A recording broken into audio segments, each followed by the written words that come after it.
Alhamdulillah, alhamdulillahilladzi khalaqas samawati wal arda wa ma bainahuma, alladzi ja'ala asy-syamsa wal qamara husbana. Asyhadu an la ilaha illallah wahdahu la syarikalah rabbul arsyil azim.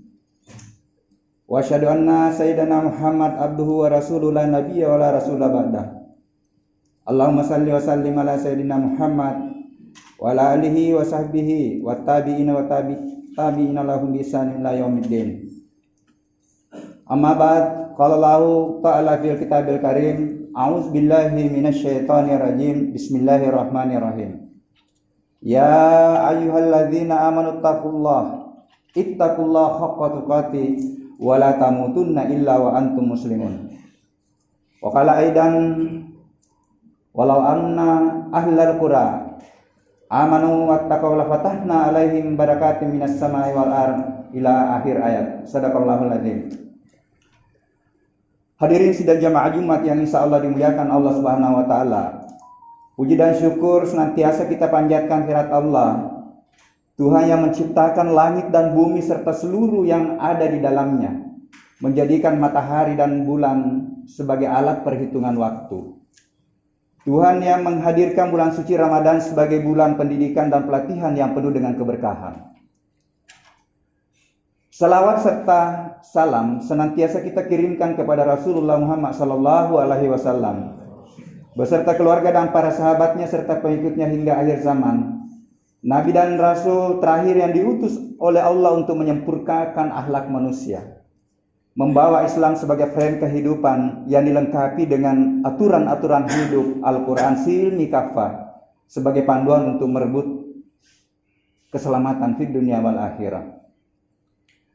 Hadirin sidang jamaah Jumat yang insyaallah dimuliakan Allah Subhanahu wa taala. Hari ini sudah 26 Syawal 1443 Hijriah.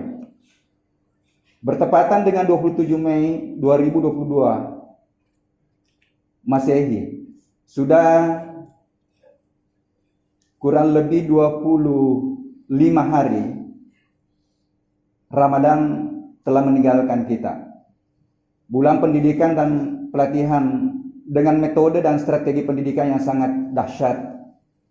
Hanya dalam waktu 1 bulan melaksanakan ibadah puasa dan amalia lainnya, peserta didiknya bisa menggenggam predikat kemuliaan la'allakum tattaqun. Sebagaimana juga tujuan pendidikan nasional adalah untuk meningkatkan keimanan ketakwaan sebagai syarat utama membangun kecerdasan dan kesejahteraan bangsa. Bagi bangsa Indonesia, Mei merupakan bulan pendidikan dan kebangkitan bangsa. 2 Mei diperingati sebagai Hari Pendidikan Nasional dan 20 Mei diperingati sebagai Hari Kebangkitan Nasional yang sudah digagas 114 tahun yang lalu. Bangsa dan negara bisa bangkit dengan penataan pendidikan yang tepat. Sehingga kita coba tema khutbah kita pada kesempatan ini, bangkit Indonesia dengan menata ulang pendidikan. Pendidikan merupakan suatu tindakan memberikan stimulasi kepada peserta didik agar dapat pengetahuan dan pemahaman, kesadaran yang terwujud dalam sikap dan keterampilan untuk kehidupan. Sasaran utama dari pendidikan adalah adanya perubahan menuju pada peningkatan kualitas diri, termasuk peningkatan kualitas keimanan dan ketakwaan yang akan berdampak pada kehidupan sosial kemasyarakatan, berbangsa dan bernegara. Diri manusia terdiri dari jasad, jiwa, mental, dan unsur spiritual ilahiyah yang merupakan potensi dasar manusia. Summa sawwahu wa nafakha fihi min ruhihi wa ja'ala lakum as-sam'a wal absara wal afida qalilan ma tashkurun. Jadi tidak ada manusia yang tidak memiliki potensi ilahiyah, potensi kemuliaan sejati yang diberikan oleh Allah pada setiap diri sebagai potensi besar untuk kita aktualkan, termasuk sebenarnya inilah fungsi dan peran pendidikan untuk mengaktualkan potensi mulia kita. Secara alamiah berkembang mengikuti perkembangan usia, namun demikian membutuhkan stimulasi yang dapat tepat untuk memunculkan potensi dasar tersebut. Hadirin sidang jamaah Jumat yang insya Allah dimuliakan Allah.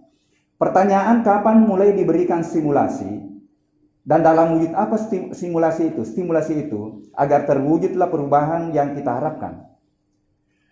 Perubahan diri baik fisik maupun jiwa, mental, spiritual itu merupakan suatu proses yang bersambungan dan berkelanjutan mulai dari titik awal kehidupan sampai titik akhir kehidupan nanti. Kesiapan mental untuk menerima stimulasi berbeda-beda pada setiap fase dan tahapan-tahapan perkembangan.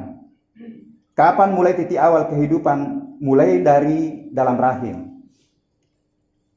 Usia 0 bulan sampai dengan 9 bulan 10 hari. Ini sebenarnya di sini sudah membutuhkan sentuhan-sentuhan pendidikan. Sudah banyak fakta yang kita saksikan. Penghafal Quran baru 3 tahun sudah menghafal Quran karena rupanya sudah disentuh di dalam rahim. Setelah itu tahapan kehidupan di dunia sampai batas waktu yang digariskan oleh Allah, nanti dirahasiakan oleh Allah yang kita tidak tahu kapan berakhir. Nah, tahapan-tahapan perkembangan diri sesuai dengan usia dapatlah digunakan dasar untuk memberikan stimulasi atau menata pendidikan yang tepat dan berkelanjutan. Al-Quran adalah petunjuk, referensi utama. Rasulullah banyak mencontohkan dapat digunakan sebagai acuan dalam pentahapan-pentahapan antara lain sebagai berikut. Tahapan usia 1 sampai 2 tahun. Ini sudah digambarkan dalam Al-Quran, optimalkan memberikan ASI.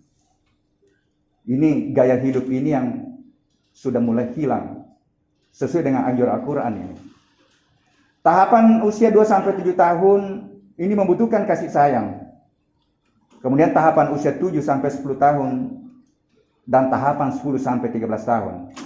Sehingga sebenarnya formulasi pendidikan SD kita itu harus berbeda pendekatannya antara 3 tahun pertama dengan 3 tahun berikutnya. Kalau kita merujuk pada hadis, cara pendekatan anak umur 7 tahun beda setelah 10 tahun. Kemudian 13 sampai 15 tahun itulah diformulasi menjadi SMP, dan 15 sampai 17 tahun diformulasi sekarang menjadi SMA, dan usia 17-25 usia dewasa di perguruan tinggi, dan tahapan usia 26 sampai 40 tahun itu pra kematangan, dan tahapan usia matang lebih dari 40 tahun kematangan mental dan kematangan spiritual. Materi pendidikan untuk SMA selayaknya memasukkan pendidikan rumah tangga dan pendidikan keluarga, selain mengidentifikasi kemungkinan kecenderungannya kemana nanti di perguruan tinggi. 1 hari sampai 7 tahun yang sangat berperan dan berpengaruh adalah orang tua dan keluarga, atau itulah yang disebut dengan pendidikan non formal. Ini sekayaknya butuh juga sentuhan-sentuhan kebijakan. Bagaimana nanti kalau bisa program kemasjidan itu dipadukan dengan program sekolah. Usia 7 sampai 25 tahun yang sangat berperan dan berpengaruh adalah pendidikan formal. Di dalamnya ada keterlibatan pendidik. Ini sudah mulai luntur juga kehilasan pendidik kayaknya. Di situ ada kurikulum, ini juga perlu dipikirkan bersama dengan mencoba menghadirkan kembali kearifan lokal kita yang sudah mulai luntur. Yang pernah berjaya kearifan lokal kita untuk membentuk karakter dan sikap anak bangsa kita. Kemudian di dalamnya ada kebijakan. Semuanya secara bersama menentukan mutu luaran pendidikan. Kebijakan dan rumusan peta jalan pendidikan yang benar, itulah yang menentukan kebangkitan bangsa yang dicita-citakan oleh bangsa kita ini akan merebut peradaban 2045. Kalau tidak ditata dengan benar, hanya mimpi saja. Pengalaman dari sejarah peradaban yang sangat jahiliyah bisa berubah dengan datangnya Islam. Dengan panduan utama Al-Quran yang diajarkan, dicontohkan, dan dipraktikkan dalam kehidupan oleh Rasulullah. Ilmuwan-ilmuwan hebat masa lalu dan penguasaan ilmu dikendalikan oleh Islam sebelum abad ke-14, setelah Romawi menguasai, setelah itu Islam yang menguasai. Setelah abad ke-14 dikuasai oleh Barat dan dihilangkanlah ruhnya ilmu. Tidak ada ruang untuk masuknya kearifan lokal dan nilai-nilai agama untuk membungkus ilmu pengetahuan yang berkembang. Hadirin sidang jamaah Jumat yang insya Allah dimuliakan Allah Subhanahu wa Ta'ala. Nah, apa yang perlu dilakukan dengan belajar dari perkembangan peradaban, termasuk kita belajar dari pembelajaran Ramadan. Yang pertama, bahwa pendidikan perlu ditata ulang, mulai dari pendidikan rumah tangga non formal, pendidikan anak usia dini, TK sampai SMA sampai pada perguruan tinggi, itu perlu ditata ulang.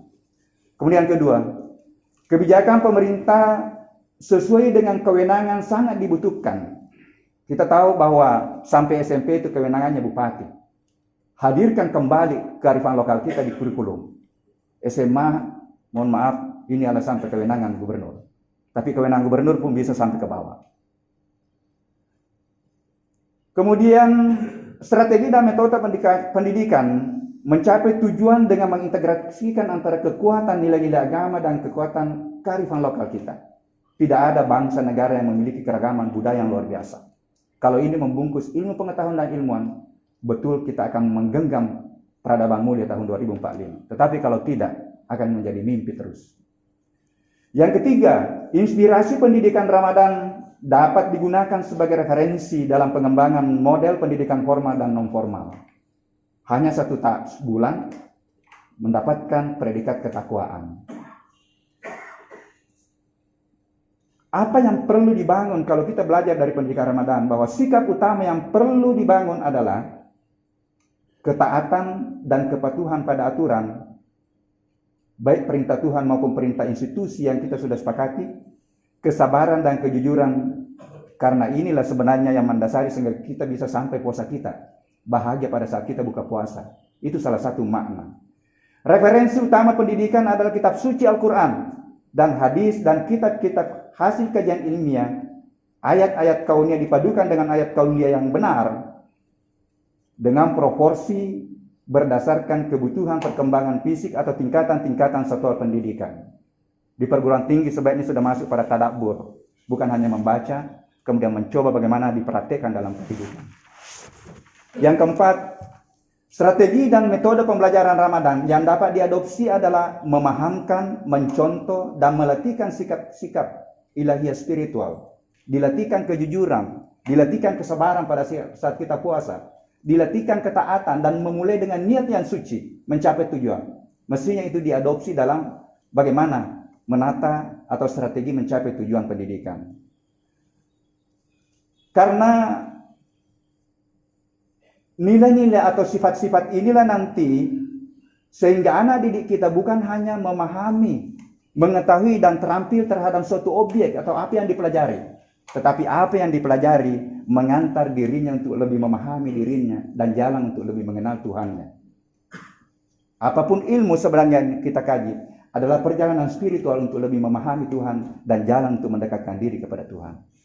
Kalau ilmu itu benar. Hadirin sidang jemaah Jumat yang insya Allah dimuliakan Allah Subhanahu wa taala, sebagai penutup renungan Ramadan sebagai bulan pendidikan dan pelatihan ini sudah meninggalkan kita. Tapi yakin bahwa yang pergi itu hanya bulannya. Amalia-amalianya masih siap untuk diamalkan pada setiap hari, setiap malam, setiap bulan.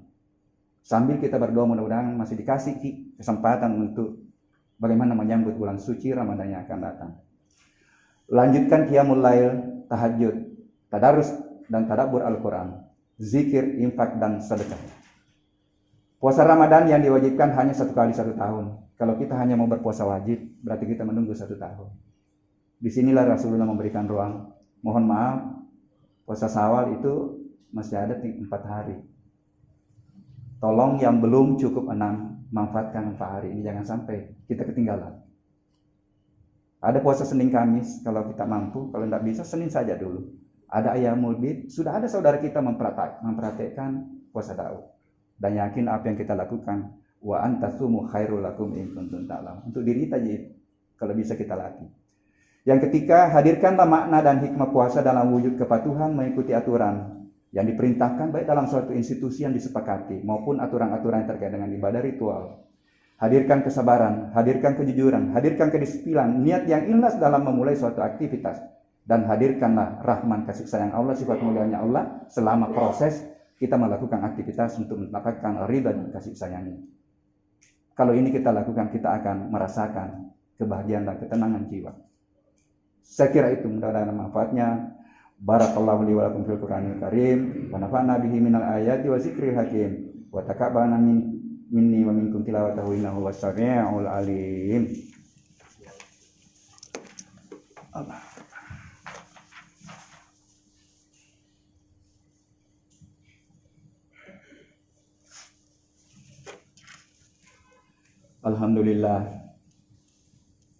Alhamdulillahilladzi arsala rasulahu bil huda wa dinil haq liyuzhirahu ala dini kulli wa kafa billahi syahida. Asyhadu an la ilaha illallah wa asyhadu anna Muhammadan abduhu wa rasuluh. Amma ba'd, fa ya ibadallah, ittaqullaha haqqa tuqatih wa la tamutunna illa wa antum muslimun. Qala Allah ta'ala fil kitabil karim, innallaha wa malaikatahu yusalluna 'alan nabi. Ya ayyuhalladzina amanu sallu 'alaihi wa sallimu taslima. Allahumma salli wa sallim ala sayyidina Muhammad wa ala alihi wa sahbihi wa tabi'ina wa tabi'it tabi'ina lahum bi ihsan ila yaumiddin. Mari kita berdoa. Allahumma ghafir lil mu'minina wal mu'minat wal muslimina wal muslimat al ahya minhum wal amwat. Rabbana zalamna anfusana wa illam taghfir lana wa tarhamna lanakunanna minal khasirin. Rabbana ghfir lana wa liwalidayna wa li ikhwanina allazina sabaquna bil iman wa la taj'al fi qulubina ghillan lil ladzina amanu rabbana innaka ra'ufur rahim. Rabbana faghfir lana dzunubana wa kaffir anna sayyi'atina wa tawaffana ma'al abrar. Rabbana hab lana min azwajina wa dzurriyyatina qurrata a'yun waj'alna lil muttaqina imama. Rabbana la tuzigh qulubana ba'da idh hadaytana wa hab lana min ladunka rahmatan innaka antal wahhab. Rabbana atina fid dunya hasanah wa fil akhirati hasanah wa qina adzabannar. Ibadallah, innallaha ya'muruna bil adli wal ihsan wa ita'i dzil qurba wa yanha 'anil fahsya'i wal munkar wal baghi ya'idukum la'allakum tadhakkarun wazkurullaha alladzi yazkurkum wazkuru ala ni'amihi yazidukum wa la dzikrullahi akbar wallahu ya'lam.